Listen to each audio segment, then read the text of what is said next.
اگر یہ نماز کو اٹھ جاتا تو اس کی روح تازہ ہو جاتی، اس کی طبیعت بہترین ہو جاتی۔ نبی پاک نے ہمیں اللہ کی جانب بلایا۔ اوہام پرستی، ڈرنا، سہم جانا، کالا جادو، بلی رستہ کاٹ گئی، ان بیماریوں سے نکلیں۔ جادو کی حقیقت ہے پر جتنی ہم نے سمجھ لی ہے اس سے باہر آئیں۔ حضور نے اللہ کی جانب بلایا۔ جب بندہ عقیدہ توحید و رسالت والا ہوتا ہے پھر وہ اللہ پہ بھروسہ کرتا ہے، پھر وہ صبر والا ہوتا ہے، پھر وہ شکر والا ہوتا ہے، پھر وہ قناعت والا ہوتا ہے۔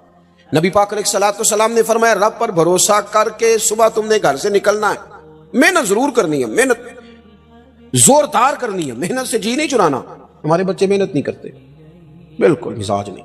اوہو، آپ کیا کرتے ہیں؟ کہتے ہیں میں نے کاغذ جمع کرائیں، باہر جانا ہے، اور جب کاغذ آئیں گے چلے جانا، یار یہاں تو کچھ کرنا۔ کوئی پیشہ برا نہیں، ایک برا ہے صرف کسی کے آگے ہاتھ پھیلانا۔ باقی ریڑھی والا بھی نصیبوں والا ہے، محنت کر کے کماتا ہے۔ جس کے پیروں کو گوبر لگائے نا، جانوروں کی حفاظت کرتا ہے، اور اس کے حلال والا ہے، بڑا عزت والا آدمی ہے، مانگ کے نہیں کھاتا، چوری کر کے نہیں کھاتا، کرپشن کا مال نہیں کھاتا، حلال کھاتا ہے، وہ تعظیم والا ہے۔ نبی کریم علیہ الصلوۃ والسلام نے فرمایا تم نے صبح اللہ پہ بھروسہ کرنا ہے، گھر سے نکل جانا ہے۔ جس طرح رب پرندوں کو روزی دیتا ہے نا، اسی طرح تمہیں بھی عطا فرمائے گا۔ آپ اپنا مزاج بنائیں عبادت کا۔ آپ دیکھیں اگر بارش نہیں ہوتی تھی تو حضور نماز پڑھتے تھے، سورج چاند گرہن ہو جاتا تو نبی پاک نماز پڑھتے، بارشیں زیادہ ہوتی تو نماز پڑھتے، حتیٰ کہ بدر کے دن کافر اونٹ ذبح کر کر کے گوشت کھاتے رہے، معاذ اللہ شرابیں پیتے رہے، اور جناب صدیق اکبر رضی اللہ تعالیٰ عنہ فرماتے میرے نبی پاک ساری رات نماز پڑھتے رہے، اللہ کو مناتے رہے، رب کی مدد کو بلاتے رہے، ساری رات نماز پڑھتے۔ اپنی طبیعت لگائیں عبادت پر۔ ویسے بھی جو لوگ سجدے کے عادی ہو جاتے ہیں نا، جن کا سر رب رسول کے سامنے جھکتا ہے، وہ جگہ جگہ جھکنے سے بچ جاتے ہیں، مضبوط ہو جاتے ہیں۔ دوسرا مقام قرآن مجید کا، وما ارسلنا من رسول الا لیطاع باذن اللہ۔ اللہ فرماتے ہیں ہم نے جو رسول بھی دنیا میں بھیجے اس لیے بھیجے کہ ان کی اطاعت کی جائے، فرما برداری کی جائے، ان کی پیروی کی جائے، ان کے نقش قدم چلا جائے۔ رسول اس لیے ہوتے ہیں کہ ان کے پیچھے چلو، ان کی پیروی کرو۔ یہ تو ہر رسول کی بات ہے، اور اگر کوئی میرے رسول پاک کی پیروی کرے، اگر کوئی امام الانبیاء کی پیروی کرے، پھر کیا ملتا ہے؟ قل ان کنتم تحبون اللہ فاتبعونی یحببکم اللہ۔ رب فرماتا ہے محبوب ان سے کہو اگر رب سے محبت کرنا چاہتے ہیں تو آپ کی پیروی کریں، اللہ خود ان سے محبت فرمائے گا۔ نبی پاک کے طریقے پر چل کے بندہ اللہ کا محبوب بن جاتا ہے، اور غیر مشروط اطاعت صرف نبی پاک کی ہے۔ حضور جو کہہ دے کر گزرو، جو فرما دیں، غیر مشروط اطاعت۔ باتیں زیادہ مشکل نہیں کرنا چاہتا، باقی جس کی بھی فرما برداری ہے وہ مشروط ہے۔ پیر صاحب کی، استاد صاحب کی فرما برداری غیر مشروط نہیں، مشروط ہے۔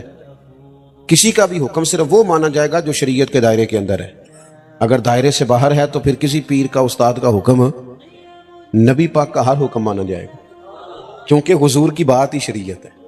نبی پاک کا اٹھنا بیٹھنا دین ہے، حضور کا کلام کرنا دین ہے۔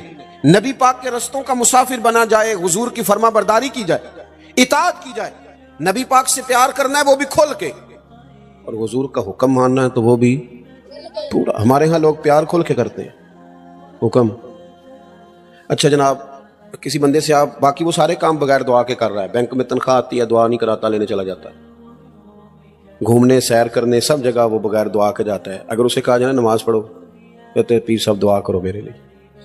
میں کہ باقی تو کما دی نہیں دی یار، کہتے دعا کرائی، باقی بھی کراتا نا۔ تو ایک کیوں مطلب ہم اس طرح کا مزاج بناتے ہیں؟